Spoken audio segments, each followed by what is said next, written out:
Hey everyone at Kickstarter, this is Roger. Welcome, thank you for your time, as well as my friends at YouTube. You know me as GrooveSX. I welcome everyone. Hope you're doing good. Okay, we're coming back for part 7 of Dungeon Crusade, and this is the demo of the first scenario for And the Beast Must Die. We're looking for the Ogre's Lair on level 2 of this dungeon. Just wanted to throw this out there too about when the last turn you saw when we pulled, I went into the Elven made treasure bag and I pulled out one of these treasure tokens, and right now there's 3 of them in there. It might be down to 2, but you don't put this back in. If you pull one of these, you set this aside. So I want to clarify that. And there might only be 2 in the game or 3. I've been play testing. I think it's going to be 3. So right now, as you know, that we just finished combat. So up here we did movement, explored, encounter, combat, and it's back to the village. And we have 300 gold and some XP to spend at the academy. But first things first is you always come over to the bounty board and see if there's a bounty out for any of the monsters. And we just have a undead and an orc. So what we're going to do is we'll grab the D8 and roll it and see if there's a bounty out for any of the monsters. And 3, and it's not. We only have an undead or orc. That would be for a drow. And again, a lot of editing's coming to the village prices, text. So again, concept art you're seeing with everything. Okay, so first things first, we saw if there was any bounty. There's no bounty. And the inn is where you can rest heroes. You pay 100 gold and they can recharge any kind of ability that they have. So out of the 300 gold, we're going to take 100 of that and have our archer rest so she can get her 2 arrows, 1 bow special ability back. So she has that. And then with the remaining 200 gold, we're going to come over here to the merchant and we're going to buy 2 torches. I would really love to get that epic sword, but I don't have 400 gold. Oh, and also, before that, there's 2 monsters. So remember, as many monsters, up to 4 that you have, the merchant will reveal new items that he has. So this one is Bow of Wicked Force. This is a rare. And what this is for the archer or the rogue. And this is going to be, it says what it is. And there's only certain heroes that can equip this. So, but this adds a +4 to the attack roll. And if there's monsters in a line, diagonally, vertically, horizontally, the arrow continues through all of them. So this is a pretty good one. So we'll put that in the rare slot. And then for the second one, because we had 2 monsters, this is Axe of Slaying. And like a warrior or barbarian could only use this. And this is a pretty good, of course this is a legendary. And we could add a +5 to the attack roll. And if you get the 18, 19, or 20 natural, you can do 2 extra damage. So a lot of these stats are going to get redone. These are these like alpha cards, and I'm working on cards as I'm doing all this. So there's what the merchant has to offer. And let's go over here to the academy. Well, actually, back to this. Sorry, I'm going to buy 2 torches. So remember, we have 300 gold, and I'm going to use the other 200 to buy 2 torches. So buy 1 and 2. There's 5 per game. And so what we're going to do is we'll give, let's see, he's in a dark room. Why don't we give the barbarian one, and then we will give the archer the other one. And as a thing, you flip it over and it's lit. So we'll give that to the archer. So our business there is done. And then lastly, we're going to come over here to the academy. And I already went through this, so I didn't keep you. I'm going to buy 2 basic abilities.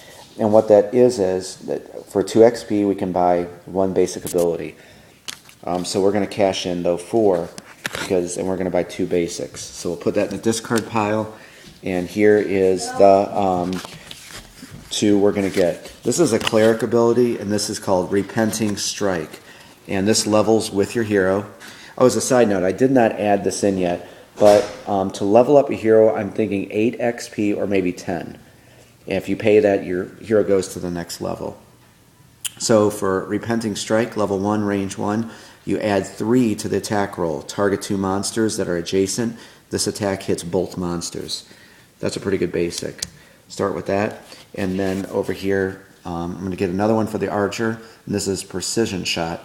And to use this ability, you must not move. And this also levels with you. And level 1 is a range 7, add +6 to the attack roll. So this is a pretty good basic ability. So there we go, we're ready there. I think we're done in the village now. We got to take the coins and we put this back into the elven made treasure bag. And again, hopefully maybe this all goes through, there's going to be a reward level maybe for whatever, and you can, have a treasure bag made of elven descent. Really. Okay, so that's it for the village. Again, we're going to touch on blessings. The next videos we'll show all the new blessing cards, kind of like a slot machine effect. And again, some things will be getting redone in the village. So we're going to go back now to the top of a round. And it's movement. So movement, explore, encounter, combat, and then back to the village. So we move up the leader. Since he was the leader last turn, our archer is going to be the leader. So we come over here, and she does have a movement of 6. I'm going to move her straight up here. 1, 2, 3, 4. She's on an unexplored edge. Very important to be on an unexplored edge. Next up would be the barbarian. I'm just going to move him here. Next up would be the warrior. We'll move him down here. 1, 2, 3, 4, and 5. And then lastly, we're going to move our cleric. 1, 2, 3, 4, 5. And so I think that's good. I think I'm done with movement. Okay, now we're going to go to the explore phase. And remember, the leader, archer, they always get one tile, one dungeon tile right off the bat. Then we take our D4 and we roll it. Wow, it's a lot of tiles. So 4. We have to place 5 tiles. And so let's start with, first of all, the first one that she's going to get. And it is, okay, this is a well-lit room. No encounters here. So we're going to place that over here. So that's how that goes. Now, let me explain. Since she's on an unexplored edge and this is a well-lit room, she is allowed to place another tile here or up here because it's a well-lit room. So we have 4 more tiles to place. So we have, let's pull the next one. Next is a dark room. Let's see what we should do with this. I think, now this dark room also, monsters regain +2 hit points at the end of combat in this room. I think it might be wise to put this one here. Now, why I say that is, see how my hero here is on an unexplored edge, or they can see, they're in the room, they can see this. That's valid to be able to put that right there. So there's our other one. So the third one is going to be this dark room, and 1 damage on a hit when a monster attacks from this room. Now we could either choose, now see, this is a dark room. Unless I put a torch there, we can't see any unexplored edge. We could place it there, we could place it there, or we could place it here since our warrior is looking in there. Let's see, I'm going to place that here. Because again, she could see it's lit, but we cannot, that's it for right there. And then lastly, last tile is going to be, and we found, this is a well-lit room, of course, and it's down to level 2 where the ogre is residing. So we'll place that one right here. So again now, since we're out of tiles, I would explain what an ambush is, but there's no more tiles to place for level 1. And so what happens is we're just going to go right into the placing monsters. Actually, you're going to have to come back to see that because I'm reaching my 10-minute mark on my iPod. So when you come back, we're going to place monsters. And what we could do real quick, I forgot to do this before, when we revealed all this, we have to move the light and dark track. So the first room was a well-lit room. That goes to 17. The next 2 rooms were dark. So we're going to go down 16 to 15. And then that last room was well-lit, back to 16. So we did that. So when you come back, we'll place the monsters and get this going. Again, hopefully you like what you're seeing, and come back and we'll see what happens as we descend down into level 2. See you then.